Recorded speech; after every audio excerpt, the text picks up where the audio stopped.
காலை நேர பிரதான செய்திகளின் ஊடாக நர்மதா சிறில் முதலில் தலைப்பு செய்திகள். அரசு மருத்துவ அதிகாரிகள் சங்கம் எடுத்துள்ள அதிரடி முடிவு. விவசாயிகளுக்கு அரசாங்கம் வெளியிட்டுள்ள முக்கிய அறிவிப்பு. ரஷ்ய துறைமுகத்தை குறிவைத்த உக்ரைன் ட்ரோன்கள் நடத்தப்பட்ட அதிரடி தாக்குதல். இனி விரிவான செய்திகள்.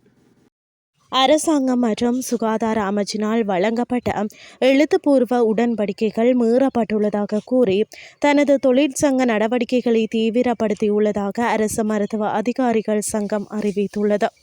23,000க்கும் மேற்பட்ட மருத்துவர்களை உறுப்பினர்களாக கொண்ட இந்த சங்கம் சுகாதாரத்துறையில் நிலவும் நெருக்கடிகளை தீர்வு காண அரசாங்கம் தவறவிட்டதாக குற்றம் சாட்டியுள்ளது. 2025 டிசம்பரில் சுகாதார அமைச்சரால் வழங்கப்பட்ட எழுத்துப்பூர்வ உறுதிமொழிகள் நிறைவேற்றப்படாமை, மருத்துவமனைகளில் நிலவும் மனிதவள தட்டுப்பாடு, உட்கட்டமைப்பு வசதிகளின்மை மற்றும் உபகரண பற்றாக்குறை, வேதன பிரச்சினைகள் மற்றும் கொடுப்பனவு தொடர்பாக முன்வைக்கப்பட்ட கோரிக்கைகள் அலட்சியப்படுத்தப்பட்டமை என்பவற்றை முன்வைப்பதே இந்த போராட்டம் நடத்தப்பட உள்ளதாக அறிவிக்கப்பட்டுள்ளது. இந்த நிலையில் பிப்ரவரி 18 முதல் சுகாதார மருத்துவ அதிகாரிகள் பல்வேறு பொது சுகாதார தரவுகள் மற்றும் அறிக்கைகளை அமைச்சுக்கு சமர்ப்பிப்பதிலிருந்து விலக உள்ளனர். இதில் டெங்கு மற்றும் தொற்று நோய்கள் குறித்த தினசரி மற்றும் வாராந்த அறிக்கைகள், நோய் எதிர்ப்பு தடுப்பூசி தரவுகள், தாய்சேய் ஆரோக்கியம் மற்றும் பாடசாலை சுகாதார அறிக்கைகள் என்பன அடங்கும் என தெரிவிக்கப்பட்டுள்ளது.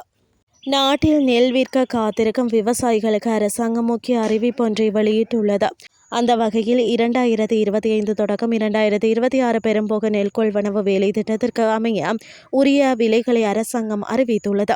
அரசாங்க தகவல் திணைக்களத்தில் நடைபெற்ற ஊடகவியலாளர் சந்திப்பில் நெல் சந்தைப்படுத்தல் சபையின் தலைவர் AMU பின்னலந்த இதனை தெரிவித்துள்ளார். அவர் மேலும் தெரிவிக்கையில் 1 கிலோகிராம் கீரி சம்பா நெல் 140 ரூபாவாக செய்யப்பட உள்ளதாக அவர் குறிப்பிட்டுள்ளார். அத்துடன் 1 கிலோகிராம் சம்பா நெல் 130 ரூபாவாகவும் 1 கிலோகிராம் நாட்டு நெல் 120 ரூபாவாகவும் கொள்வனவு செய்யப்பட உள்ளது. இம்முறை நெல் கொள்வனவிற்காக 10 பில்லியன் ரூபாய் ஒதுக்கிடப்பட்டுள்ளதாகவும் நெல் சந்தைப்படுத்தல் சபையின் தலைவர் AMU பின்னலந்த மேலும் தெரிவித்தார். இனி வெளிநாட்டு செய்திகள். ரஷ்யாவின் கருங்கடல் துறைமுகங்களில் ஒன்றின் மீது உக்ரைன் ட்ரோன் தாக்குதல் நடத்தியுள்ளது.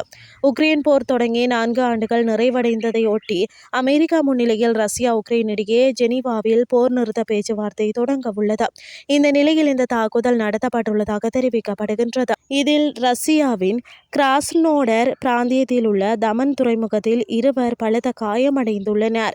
மறுபுறம் உக்ரைனின் ஒடேசா பிராந்தியத்தில் ரஷ்யாவின் ட்ரோன் தாக்குதலில் எரிசக்தி, குடிநீர் விநியோகம் மற்றும் போக்குவரத்து உள்கட்டமைப்புகள் கடும் சேதமடைந்துள்ளதாக அந்நாட்டு அதிகாரிகள் தெரிவித்துள்ளனர். இதனால் அங்கு மின் விநியோகம் முழுவதுமாக தடைப்பட்டுள்ளதாக தெரிவிக்கப்படுகின்றது. முன்னதாக ஜெர்மனியின் மியூனிக் நகரில் நடைபெற்ற பாதுகாப்பு மாநாட்டில் பேசிய உக்ரைன் ஜனாதிபதி விளாடிமிர் ஜெலன்ஸ்கி, ரஷ்யாவுடனான அமைதி பேச்சுவார்த்தையில் உக்ரைன் மட்டுமே தொடர்ந்து சமரசம் செய்து கொள்ள வேண்டும் என அமெரிக்கா அழுத்தம் கொடுக்கிறது. ரஷ்யாவின் பிடிவாதத்தை பற்றி விவாதிக்காமல் உக்ரைன் மட்டும் குறிவைப்பது சரியான முறையல்ல.